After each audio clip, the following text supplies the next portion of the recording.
आपके एक्सट्राडिशन की भारत पूरी तैयारी कर रहा है, जोर लगा रहा है, आपका क्या कहना है उस पर? शिलाबेन, एट द मोमेंट ये सब जो हो रहा है लास्ट 2 महीने से पूरा फोकस मेरे पे शिफ्ट हो गया है, only for the reason that I am in a smaller country and probably softer target compared to others in a bigger country. It's whatever you have been saying is a big political conspiracy, I would say. There is too much pressure on the government to bring someone, and there is I've become a soft target for them. If I tell you about this, ये पूरा fraud की जो बात है, ये fraud or scam, there was no fraud or no scam did by my company at all. It was rather a fraudulent complaint. There were complacency in the bank. पूरे reporting system में, bank के reporting system में बहुत complacency थी. अभी तो report बाहर आ गया है सीबीआई का कि प्रॉबली बहुत बड़ी संख्या में लोगों उसमें जवाबदार गिना जा सकते थे शायद. और जो भी मैंने पढ़ा है कि 5-7 साल में शायद बहुत बड़ी संख्या में बैंक के कर्मचारी और उसमें इन्वॉल्व हो जाते. तो बैंक ने ये पूरा अपने आप पे लेने की जगह पे उन्होंने हमें स्केपगोट बना दिया. सबसे पहले इन लोगों ने तो एक कंप्लेंट किया on the 29th of January, where how come my name was involved. I was shocked and surprised. आप कहाँ थे तब? I was in USA at that time. I was going through a medical treatment there. और जब भी ये complaint आई तभी उन्होंने सब रेट्स चालू कर दी. Something very unprecedented is what has happened कि तीसरे दिन को तो उन्होंने सब रेट्स चालू कर दी विदाउट इन्वेस्टिगेटिंग एनीथिंग. मैं अंदर पार्टनर हूँ या नहीं वो भी उनको मालूम नहीं है. और जब भी मैंने बैंक का ऑफिसर को फ़ोन किया कि मेरा नाम क्यों दिया गया. तो ये जब नीरव मोदी पे सारी कार्रवाई शुरू हुई जी, उसके साथ आपका नाम आया. वो कंपनियों में मैं पार्टनर हूँ. हाँ. ऐसे करके उन्होंने मेरे एक कंप्लेंट डाली. ये तो हुआ था 29 जनवरी. मैं पार्टनर थे? I was partner in one of the company इन 1998 और मैं 2000 में रिटायर हो गया. मैंने फ़ोन उठा के बैंक के ऑफिसर से बात किया तो उन्होंने बोला कि हमारा KYC 1993 का या 1995 का बोल रहा है कि जिसमें आप पार्टनर थे. So that is why we put your name.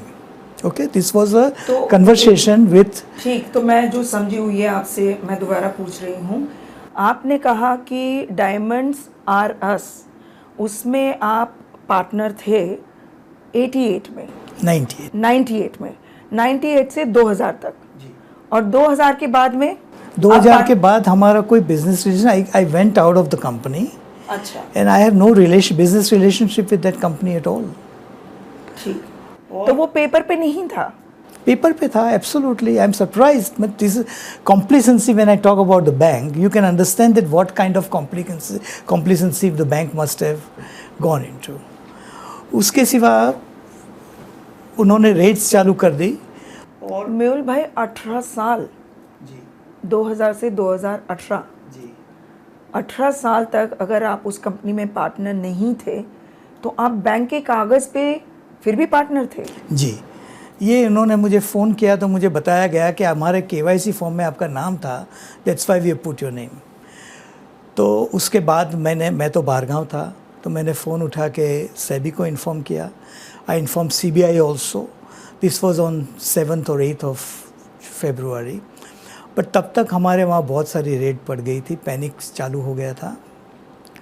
और उसके बाद उन्होंने सब इतनी हैवी रेट्स लगाई, means income tax, ED and CBI together. They stopped all our accounts. PNB reported there was a fraud, that I was involved in a fraud, and they pulled back all my facilities. मेरी सब जो 3 कंपनियां जो बोली जाती है वो तीनों कंपनी की PNB में अकाउंट्स, जैसे गीतांजलि जिली और नक्षत्र. और PNB was one of my major financer. तो उन्होंने पूरी फैसिलिटी पुल बैक की जी. तो मैंने फ़ोन उठा के PNB के ऑफिसर को मैंने कागज़ लिखा कि भाई let us resolve the matter, let us understand, because ये फॉल्स कंप्लेंट था और अचानक ऐसे फैसिलिटी वापस मांग लेना, it is not possible. Once again I am telling you that they virtually stop my company.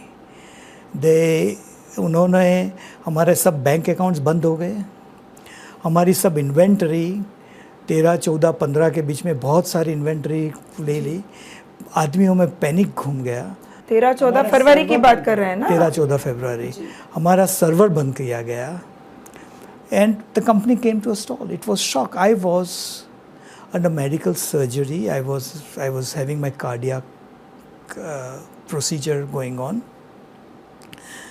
मैं यहाँ से गया था only for my medical treatment. I was travelling with holidays in the first week. When I arrived in New York, मुझे कुछ श्वास की तकलीफ़ें हुई तो मुझे बहुत सारे चेकअप होने लगे थे. तो बीच में चेकअप के बीच में कुछ टाइम मिला तो मैं यहाँ एंटीगवा में आया था और मैंने ओथ ले ली. ये मेरा एंटीगवा का पासपोर्ट जो मैंने अप्लाई किया था वो 1 साल पहले किया था, इन लास्ट फरवरी और मार्च. और basically I wanted to expand my business of Samuels in Antigua, in the Caribbean countries, and that was the simple reason that I had got an Antiguan passport. और सबसे ज़्यादा क्या था कि मेरे पास पासपोर्ट की बहुत बड़ी थप्पियाँ चलती थी वीज़ास लेने के लिए, और अट्रैक्टिव थिंग था कि इससे ट्रैवलिंग बहुत ज़्यादा हो सकता था एंटीगुअन पासपोर्ट से. That was the only reason कि मुझे एंटीगुआ का पासपोर्ट लकीली लिया था तभी, जो मुझे आज फ़ायदा कारक हो रहा है.